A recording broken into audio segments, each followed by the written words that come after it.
Salut les amis, j'espère que tout le monde va bien. On se retrouve pour une nouvelle vidéo. On va démarrer avec cette date historique dans l'histoire du Barça, historique aussi dans l'histoire tout simplement du football espagnol. C'était il y a 15 ans maintenant, en 2009, et le Barça remportait le mondial des clubs à l'époque et devenait donc la première équipe de l'histoire du football espagnol à remporter le sextuplé. Le Barça était tout simplement inarrêtable sur cette fameuse saison 2009 où les Catalans avaient tout gagné tout simplement.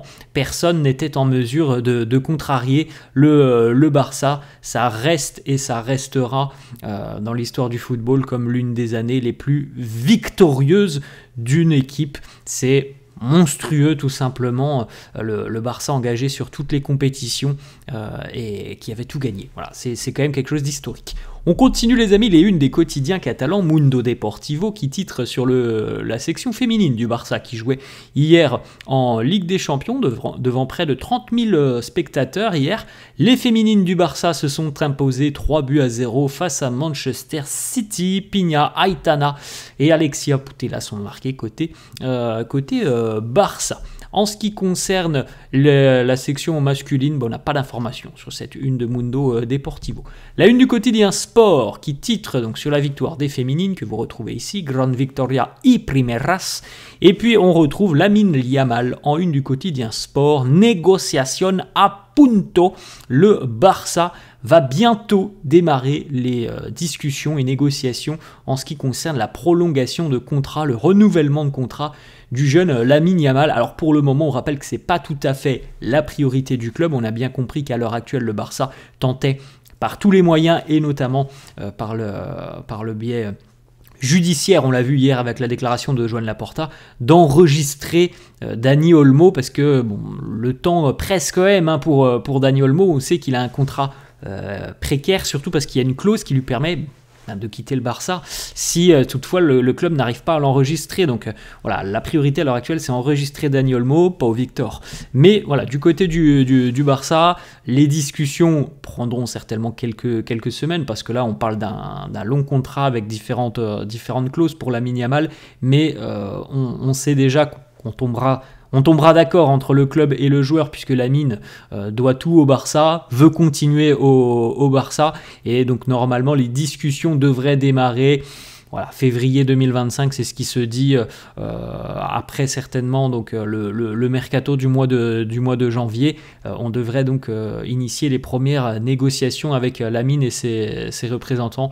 Le club évidemment est conscient de l'importance de Lamine Yamal, c'est un joueur clé du projet et le club fera tout pour le convaincre de prolonger pour longtemps, puisqu'on parle si possible d'une prolongation jusqu'en 2030 pour Lamine Yamal. On continue les amis, c'était retour à l'entraînement. Hier on prépare le match face à l'Atlético, la présence d'Hansi Flick.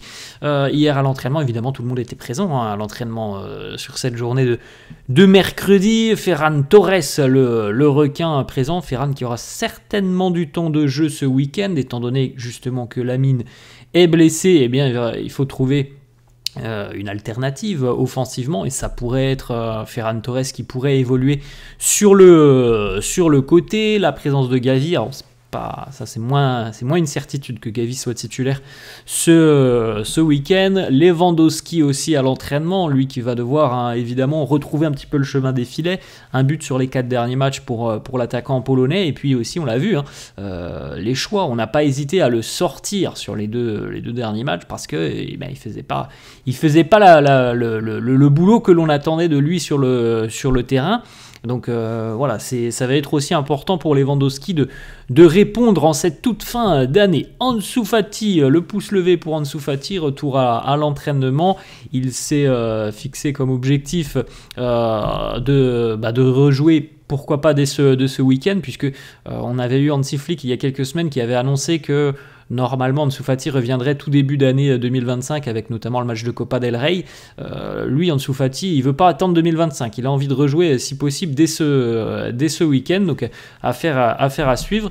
Le quotidien AS nous affirme qu'Hansi Flick est convaincu qu'il va être en mesure de faire revenir Ansu Fati à son meilleur niveau. c'est quand même un gros challenge parce que malheureusement, on ne cessera de le répéter, mais Ansu Fati et les problèmes physiques, ça ne fait qu'un. Voilà, il y a toujours des pépins physiques pour Ansu Fati, et on connaît le talent du joueur, on le connaît. Maintenant, voilà, les problèmes physiques font que il est très régulièrement blessé, et lorsqu'il joue, évidemment, il est très peu titulaire, il a des bouts de match, c'est difficile de reprendre confiance, de reprendre du rythme, donc il y a quand même pas mal d'embûches sur le chemin d'Ansu Fati, mais oui, on lui souhaite évidemment d'être épargné et de pouvoir reprendre confiance et accumuler du temps de jeu.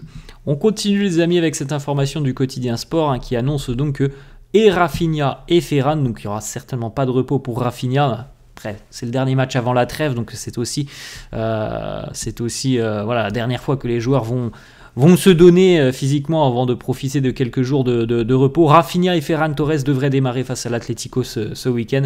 La question est de savoir qui jouera. Voilà, de quel côté seront utilisés les deux joueurs. On peut penser que Lewandowski évidemment sera numéro 9. Une petite info juste sur la blessure de Lamine Yamal. Il y a de l'optimisme du côté du Barça. Le staff médical a confirmé que le ligament externe de la cheville de Lamine n'était pas touché, ce qui va simplifier grandement la réhabilitation de Lamine Yamal et donc normalement réduire son temps mis à l'écart des terrains. Donc toujours objectif retour début d'année pour Lamine Yamal avec objectif Supercoupe d'Espagne. On poursuit les amis avec une petite information. Lamine a été nommé parmi les joueurs pour le trophée U23 du mois en Liga. Donc on verra s'il le remportera. Il y a notamment aussi Arda Güler par exemple. Du côté du Real, Fabio Silva aussi qui est présent. Rambourou aussi. Et Ilex Moriba, ancien joueur du Barça du côté du Celta, qui lui aussi est nommé. Rafinha je crois est nommé aussi me semble. J'ai pas eu le petit visuel, mais Rafinha est nommé je crois pour les joueurs du mois en Liga. La petite stat sur Iñaki Peña, il a déjà joué plus le même nombre de minutes que la saison dernière, alors qu'on est à la mi-saison. Alors évidemment, si Ter Stegen était présent, il n'aurait pas toutes ces minutes. Mais en tout cas, on pouvait avoir des doutes lorsque Ter Stegen s'est blessé. Les doutes ont été levés. Iñaki Peña fait quand même de très très bonnes choses. Alors il y a peut-être eu une erreur face au Borussia Dortmund, mais relativement solide. Le portier espagnol, il a déjà encaissé 12 buts de moins que la saison dernière. Ensuite, une petite stat aussi sur Pedri, qui est le joueur de champ qui a le plus de récupération de balles cette année en Liga, avec déjà 105 récupérations de balles pour le milieu de terrain. C'est quelque chose de visible lorsqu'on regarde un match, et lorsqu'on voit aussi les déclarations de Pedri qui nous dit à l'heure actuelle être au summum de sa forme, qu'il n'a jamais été aussi bien physiquement. Ça se ressent sur le terrain quand on le voit. On continue avec une petite information qui concerne Pau Victor et donc l'enregistrement de Olmo et Pau Victor. Si toutefois l'enregistrement n'est pas faisable, il y a déjà un club qui s'est positionné. Le Betis est au courant évidemment de la situation de l'attaquant barcelonais. Le Barça fait face à des difficultés pour l'enregistrer, donc on ne peut pas exclure à l'heure actuelle que si il n'est pas enregistré à temps, il soit prêté du côté du Betis, puisque le Barça n'envisage pas de le vendre et pourrait certainement le prêter sur la seconde partie de saison. Bon, alors, tout ça évidemment sera conditionné par l'enregistrement ou non de Dani Olmo et Pau Victor. On aura certainement la réponse d'ici à quelques jours. Autre information les amis, c'est une information très importante.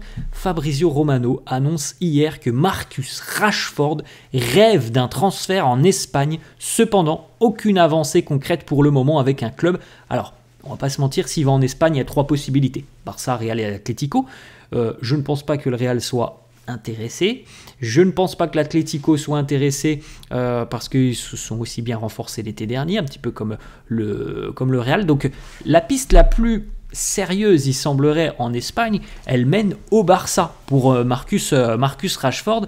D'ailleurs, du côté du joueur, selon plusieurs médias mancuniens, ce serait bel et bien le Barça qui serait la destination préféré de Marcus Rashford. Alors bon, l'info là qui nous dit que le Barça est confiant de le signer, attention les amis, attention, parce qu'on est encore très loin d'un départ au mois de janvier, mais il faut savoir que lundi, Rashford a ouvert la porte à un départ en disant « Je pense que je suis prêt pour une nouvelle étape dans ma carrière, pour franchir un nouveau palier. Si je quitte Manchester, je ne dirai pas du mal des Red Devils. » Bref, il a ouvert la porte à un départ. Maintenant, on connaît aussi les problèmes financiers du Barça, et enregistrer Marcus Rashford sur le plan salarial, ça pourrait être très compliqué, mais bon, il y a toujours des solutions, hein, mais ça pourrait être très compliqué. Ce qui est quand même important, c'est que le Barça semble être sa destination préféré à Rashford. Autre information du côté du club au Barça, donc on apprécie beaucoup le profil de Marcus Rashford, et un renfort en attaque serait bien vu, hein, du côté du Barça. On aime beaucoup son talent et le fait aussi qu'il soit très polyvalent, parce que Rashford il est capable d'évoluer un petit peu partout, hein, sur le front de l'attaque. C'est pas un joueur qui a une position fixe, il est capable de jouer sur l'aile, il est capable de jouer au centre, donc c'est quand même quelque chose qui est très apprécié du côté de Barcelone, donc c'est vraiment un dossier qu'il faudra suivre. Autre information, c'est Mundo Deportivo, et on va terminer là-dessus. C'est Mundo Deportivo qui a annoncé aussi que le Barça suivait la situation de Marcus Thuram, l'attaquant français de l'Inter Milan. Alors, ça semble quand même beaucoup plus compliqué d'aller chercher Thuram que d'aller chercher Rashford, déjà parce que visiblement l'Inter ne serait pas prêt à le lâcher à moins de 80 millions d'euros, donc 80 millions d'euros évidemment c'est très compliqué pour le Barça, mais c'est un joueur qui est suivi par le club. Voilà les amis, la fin de cette vidéo, j'espère que ça vous a plu. N'hésitez pas comme d'hab à lâcher un petit pouce bleu, laissez-moi en commentaire d'ailleurs, est-ce que vous seriez ok pour l'arrivée d'un joueur comme Marcus Rashford? Est-ce que selon vous c'est un profil qui peut aider le Barça offensivement? Laissez-moi tout ça en commentaire. Je vous souhaite une très bonne journée les amis, et je vous dis à la prochaine. Ciao.